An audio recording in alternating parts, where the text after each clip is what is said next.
Hello दोस्तों, आप सभी का स्वागत है अपने यूट्यूब चैनल ओनली पीआई को प्रैक्टिस पे। इसमें हम लोग जो 2015 में जो पेपर हुआ था राजस्व लेखपाल का, उसमें जो सेकंड शिफ्ट थी इवनिंग शिफ्ट में, उसका जो ग्रामीण विकास था उस पर हम चर्चा करेंगे। ठीक है, देर न करते हुए स्टार्ट करते हैं। पहला क्वेश्चन, राज्य के पश्चिमी भागों में कौन सी उपभाषा बोली जाती है? रुहेलखंड, ऊपरी दोआब, बुंदेलखंडी, खड़ी बोली, अवधी और ब्रज बोली। इसका जो राइट आंसर होगा वो आपका होगा खड़ी बोली। कौन सा होगा? खड़ी बोली। खड़ी बोली बोली जाती है। ठीक है, खड़ी बोली, सॉरी, हाँ, खड़ी बोली बोली जाती है। Second option is right. Devanagari लिपि में लिखी जाने वाली हिंदी संस्कृत से बहुत ज़्यादा प्रभावित थी। इसका जो मानक रूप था वो खड़ी बोली थी।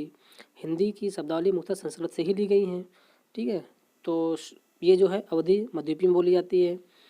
ठीक है, और जो भोजपुरी है आपकी, जो भोजपुरी है जो पूर्वी यूपी और बिहार में है, और मैथिली जो है बिहार झारखंड, और मगही जो है दक्षिण बिहार में बोली जाती है। ठीक है, चलिए नेक्स्ट क्वेश्चन है, शहरी निकायों को तहसील स्तर पर क्या कहा जाता है? पंचायत समिति, ग्राम सभा, ग्राम पंचायत, नगर पालिका। तो इसका जो राइट आंसर होगा आपका वो होगा आपका पंचायत समिति। पंचायत समिति, पंचायत समिति शहरी निकायों को तहसील स्तर पर पंचायत समिति कहा जाता है। पंचायत राज संस्थान पीआरआई, पंचायती राज इंस्टीट्यूशन भारत में ग्रामीण स्थानीय स्वशासन की एक प्रणाली है। पीआरआई को संवैधानिक रूप से 73rd संविधान संशोधन 1992 के माध्यम से संवैधानिक दर्जा दिया गया था। 1957 में राष्ट्रीय विकास परिषद ने सामुदायिक विकास कार्यक्रम के कामकाज को देखने के लिए बलवंत राय मेहता की समिति बनाई थी, जिन्होंने सिफारिश की थी कि जो है त्रिस्तरीय व्यवस्था की जाए। तो उन्होंने ग्राम स्तर पर ग्राम पंचायतों, पंचायत समिति, पीएस और खंड तहसील पर, जिला स्तर जिला परिषद पर 3 स्तरीय पीआरआई का सुझाव दिया। लॉर्ड रिपन को भारत में स्थानीय स्वशासन का पिता कहा जाता है। अभी देखो, पीछे भी देखा था हमने। ठीक है, ओके। सो नेक्स्ट क्वेश्चन है, 2011 के अनुसार उत्तर प्रदेश का सबसे अधिक आबादी वाला कौन सा जिला था? कौन सा शहर? देखिए, ट्रिकी क्वेश्चन है। 2011 की जनगणना के अनुसार उत्तर प्रदेश का सबसे अधिक आबादी वाला शहर पूछ रहा है, कानपुर, लखनऊ और अलीगढ़, बरेली। तो इसमें जो राइट आंसर होगा वो होगा आपका कानपुर, सॉरी लखनऊ। कौन सा होगा? Lucknow. Lucknow is right answer.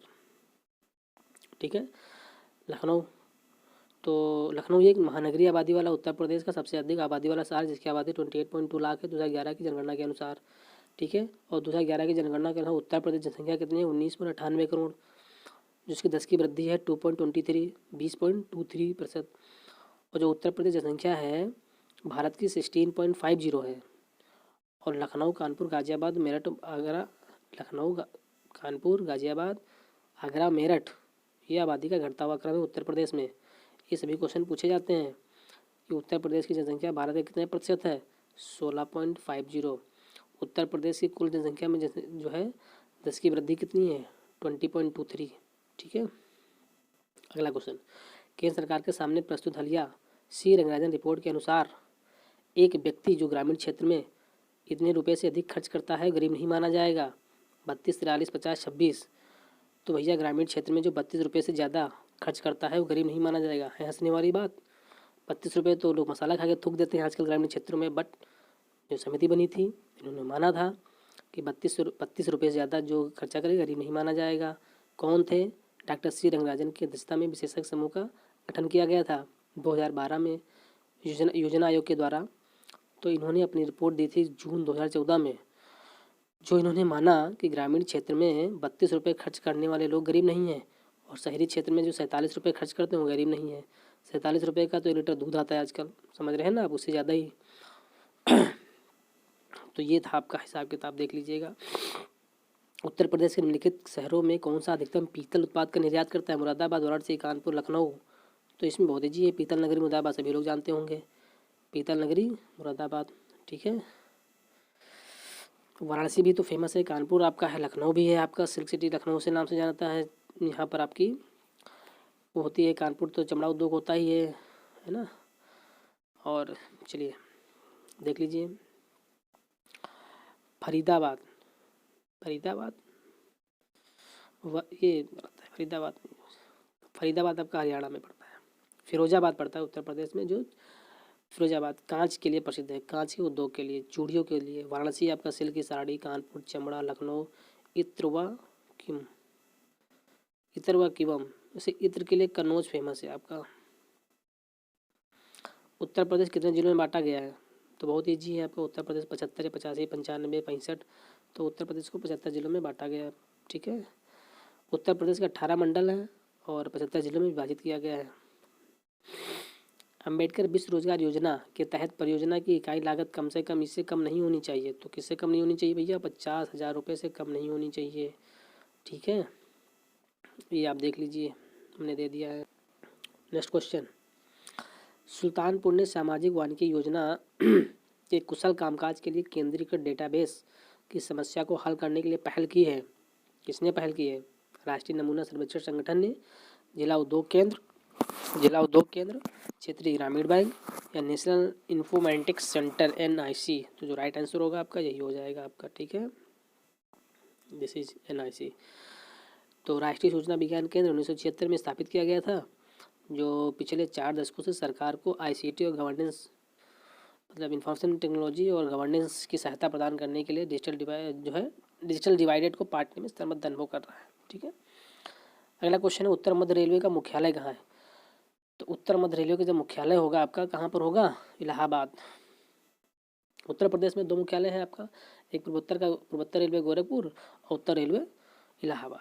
ठीक है, उत्तर मध्य रेलवे जो है आपका, वो उत्तर मध्य रेलवे 1 अप्रैल 2003 को अस्तित्व में आया था। इसका मुख्यालय इलाहाबाद में है। इसमें 3 प्रभाग हैं, झांसी, आगरा और इलाहाबाद। भारत में कुल 18 जोन है, भारत में कुल 18 रेलवे जोन है।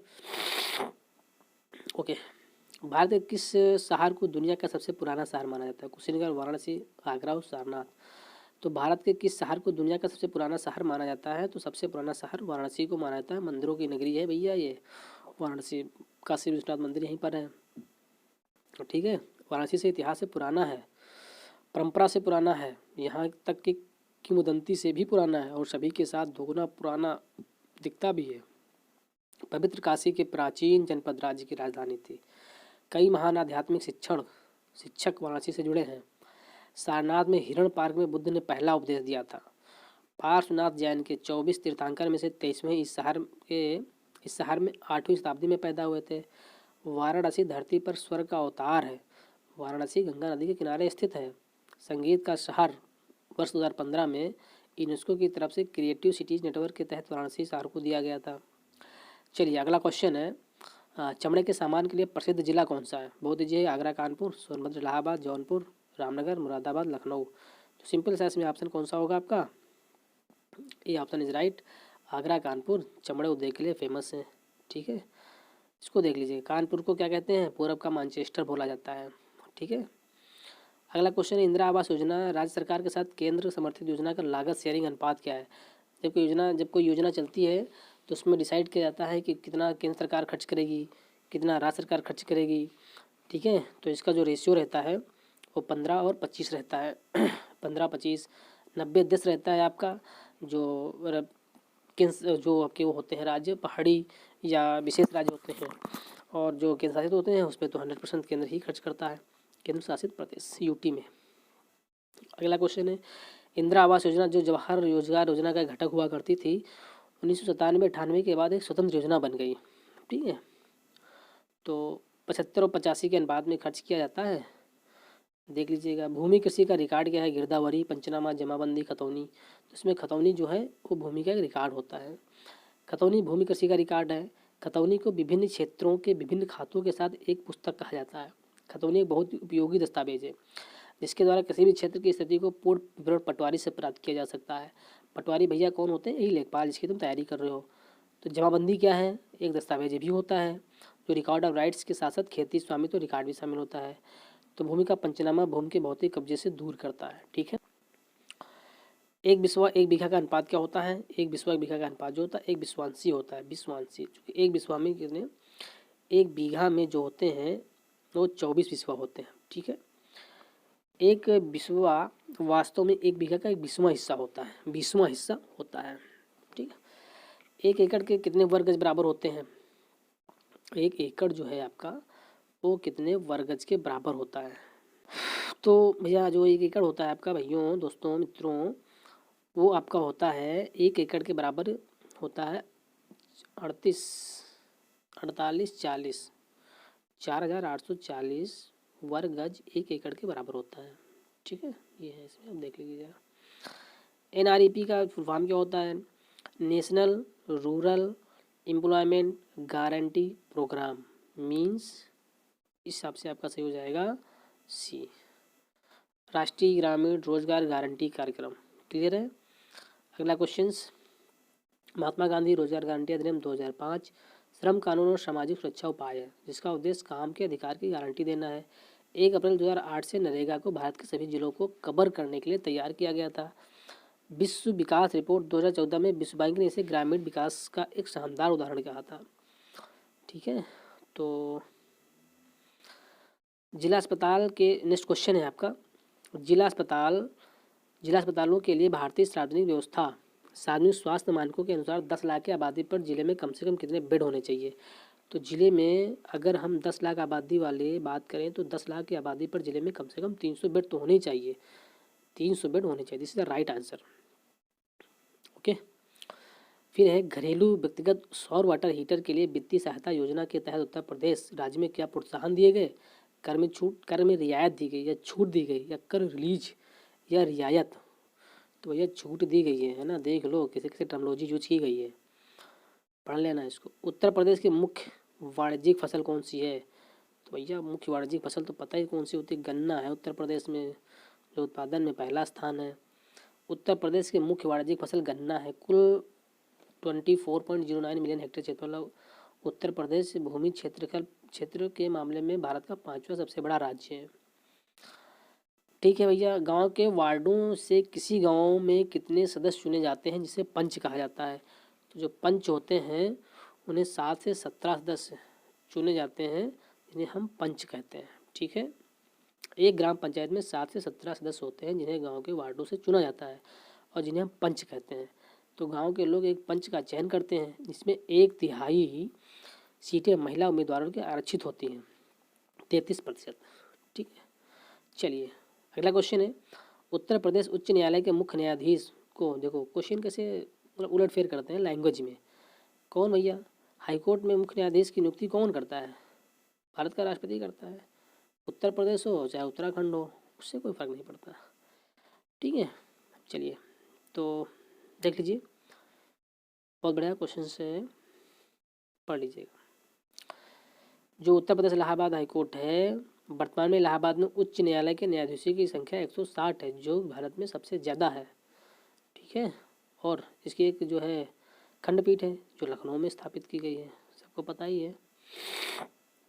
उत्तर प्रदेश में एक वर्ष में कितनी ग्राम सभाएं आयोजित की जानी चाहिए? 3, 4, 6, 2। तो साल में कम से कम 2 बैठकें होनी चाहिए, 6 महीने से ज़्यादा का गैप नहीं होना चाहिए। पता नहीं ग्राम स्तर पे होता नहीं होता, होता तो होगा, कागज़ पर हो जाता होगा, बट गाँव को पता नहीं होता होगा। तो प्रत्येक वर्ष ग्राम सभा की कम से कम 2 बैठकें होनी बहुत ज़रूरी है। ठीक है, तो प्रत्येक ग्राम सभा प्रत्येक वर्ष में 2 आम बैठकें आयोजित करेगी। एक खरीफ फसल की कटाई के तुरंत बाद, इसे खरीफ बैठक कहा जाता है, दूसरी रबी बैठक कहा जाता है रबी कटाई के बाद। यानी एक खरीफ की जब फसल कटेगी, दूसरी रबी की जब फसल कटेगी। ठीक है, तो ग्राम सभा की किसी भी बैठक के लिए सदस्यों की संख्या का 5वां हिस्सा कोरम तैयार करेगा, बशर्ते कोरम के लिए स्थगित बैठक के लिए कोई कोरम आवश्यक नहीं होगा। ग्राम पंचायत का प्रधान होगा, जो इसके अध्यक्ष होते हैं। पंचायत सदस्य बनने के लिए न्यूनतम आयु कितनी होनी चाहिए? 21 साल, 25 साल, 35 साल, 18 साल? तो भैया पंचायत अगर प्रधान बनना है, सदस्य बनना है, तो तुम्हें 21 साल का होना बहुत ज़रूरी है। अगर 21 साल के आप नहीं हैं तो प्रधानी का इलेक्शन लड़ नहीं पाएंगे, आप प्रधान बनने से चूक जाएंगे। ठीक है, मिड डे मील कार्यक्रम के तहत स्कूल स्तर पर बच्चों के कम वजन का प्रतिशत किस आवृत्ति पर आंका जाना चाहिए? तो ये आपका मंथ वाइज हो जाता है, मंथ वाइज इसको नापते हैं। ठीक है, अगला क्वेश्चन है और शायद ये लास्ट क्वेश्चन है। अगला क्वेश्चन है लास्ट क्वेश्चन है, डिटेल समझ दिया नहीं, क्वेश्चन पढ़ दिया है हमने, बाकी आप जो है एक्सप्लेनेशन पढ़ लीजिएगा। ठीक है, मनरेगा के तहत सामग्री घटक के मामले में केंद्र और राज्य सरकारों द्वारा दिए गए वित्त पोषण का अनुपात, तो ये भी देखो 75 और 25, 75:25 इसमें भी है, मनरेगा में भी है ना। तो मनरेगा के तहत ग्रामीण घटक के मामले में केंद्र और राज्य सरकारों द्वारा दिए गए वित्त पोषण का अनुपात 75:25 है। मनरेगा दुनिया का सबसे बड़ा गारंटी कार्यक्रम है। इसे 2005 में ग्रामीण घरों में प्रतिवर्ष 100 दिनों की मजदूरी रोजगार की गारंटी देने के प्राथमिक उद्देश्य के साथ लागू किया गया था। कम से कम 1/3 लाभार्थियों को महिला होना चाहिए। फंडिंग को केंद्र और राज्यों के बीच साझा किया जाता है। केंद्र सरकार अकुशल श्रम की लागत का 100%, अर्धकुशल और कुशल श्रम की लागत का 75%, सामग्री की लागत का 75% और प्रशासनिक लागत का 6% वहन करती है। कोविड-19 संकट के बीच उत्तर प्रदेश सरकार ने मनरेगा के तहत 51 लाख श्रमिकों को नौकरी दी है। उत्तर प्रदेश सरकार, ठीक है। और तो अभी उत्तर प्रदेश में इलेक्शन भी होने वाले हैं। चलो तो मिलते हैं अब हम लोग। ये प्रीवियस क्वेश्चन पेपर थे, ये ख़त्म हो गए हैं। राजस्व लेखपाल के ये ख़त्म हो जाएंगे आज, और फिर बचेंगे चकबंदी लेखपाल के। तो चकबंदी लेखपाल का भी देख लेते हैं, फिर हम लोग फुल प्रैक्टिस पे आएंगे। Full practice okay. सो धन्यवाद, थैंक्स फॉर वाचिंग। प्लीज़ इसको सब्सक्राइब करो भाई, लाइक भी करो, दोस्तों का शेयर भी करो। और इस पर ये आपका चैनल PYQ है, PYQ क्वेश्चन से हैं। तो इसमें जितने भी पीसेस आपके जो पेपर हुए थे, जितने भी RO के जो हुए थे, और UPSSC से जितने भी क्वेश्चन पेपर हुए हैं, सबका इस पर प्रैक्टिस करवाई जाएगी। आइए सब लोग मिलकर हमारे साथ प्रैक्टिस करिए और अपने सपनों को पूरा करिए। धन्यवाद, मिलते हैं नेक्स्ट वीडियो में।